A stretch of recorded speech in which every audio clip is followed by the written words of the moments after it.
Hello. Ram Ram दोस्तों। मैं अमित धारीवाल आप सभी का आपके अपने YouTube channel the brain education पर हार्दिक अभिनंदन करता हूँ। आइए अब सारे अच्छे और अपनी तैयारी को ऐसे ही कंटिन्यू रख रहे भाई। जो भी बच्चा ALM एसए और JE की तैयारी कर रहा है तो उसके लिए ऑलरेडी भाई बहुत सारे सेशन स्टार्ट किए हुए थे। अब आपको इतना ज़्यादा आप प्यार सपोर्ट दिखा रहे हो तो आपके लिए भाई आज से एक सेशन स्टार्ट कर दिया जिसमें हम कंप्लीट चैप्टर के वन लाइनर फॉर्म में आपको हैंड राइटिंग पढ़ाएंगे हम। ठीक है भाई।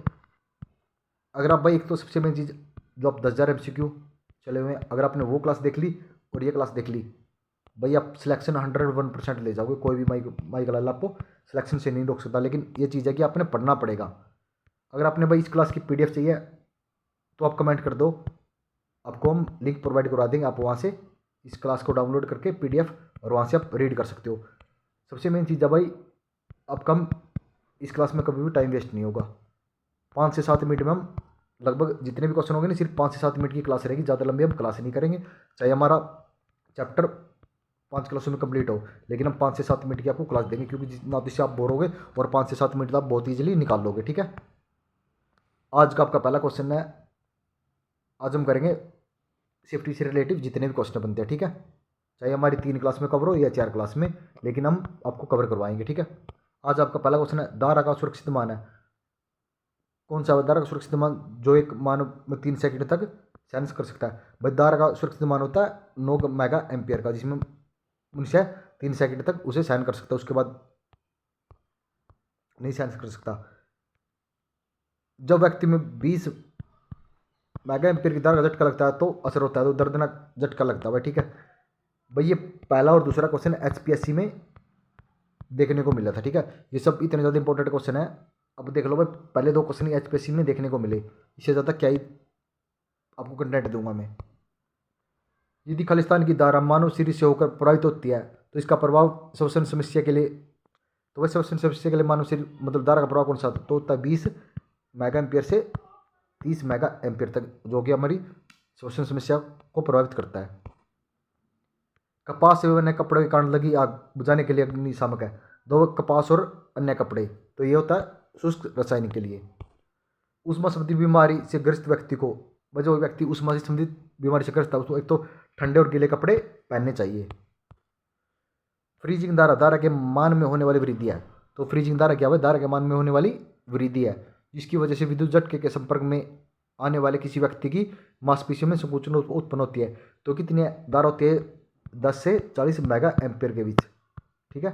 फ्रीजिंग धारा, धारा के मान में परिवर्तन होने वाली वृद्धि है। मोस्ट इंपॉर्टेंट, इसको नोट कर ले। फ्रीजिंग धारा लास्ट बार कई बार ऐसे पूछा था, फ्रीजिंग धारा क्या है?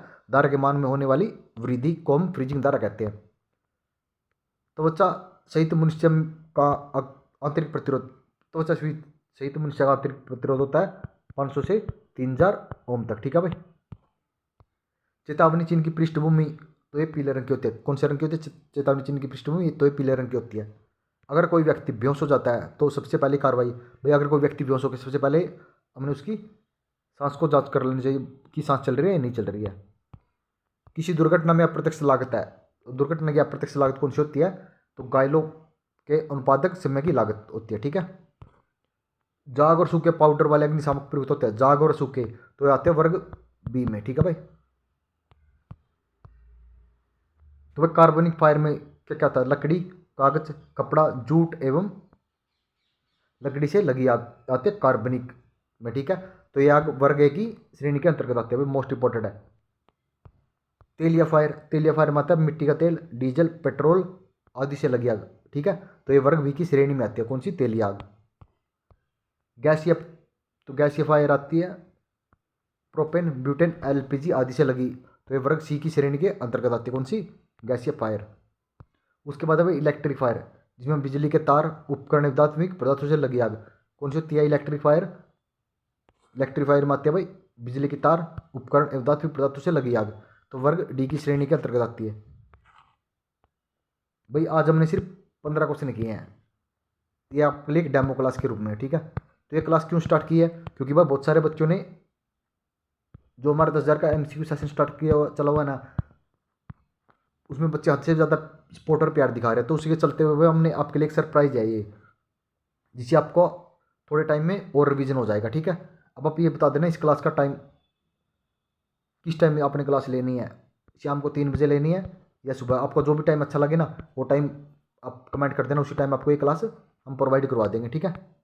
और 5 मिनट की ये क्लास रहेगी। अगर आप भाई और ज़्यादा सपोर्ट करोगे तो इस क्लास को हम 10 मिनट की कर सकते हैं, इससे ज़्यादा नहीं कर सकते, क्योंकि सबसे मेन चीज़ है भाई टाइम।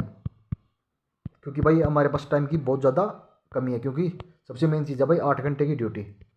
उसके बाद भाई हमारे खुद के भी काम होते हैं और बाहर रहते हैं भाई, खाना पीना सब कुछ अपने हाथ से करना पड़ रहा है। और उसके बाद भाई हम भी सोच रहे हैं कि इसे और बेस्ट जॉब लग जाए, तो इसके लिए खुद भी हम तैयारी कर रहे हैं, ठीक है भाई। यही चीज़ें पढ़ के हमने सिलेक्शन लिया और यही आपको पढ़ा रहे हैं। अगर आप विश्वास करोगे तो 100% आप सिलेक्शन ले जाओगे। इससे बाहर आपको एक भी क्वेश्चन हम नहीं देखने को मिलेगा, कभी भी नहीं देखने को मिलेगा, ठीक है।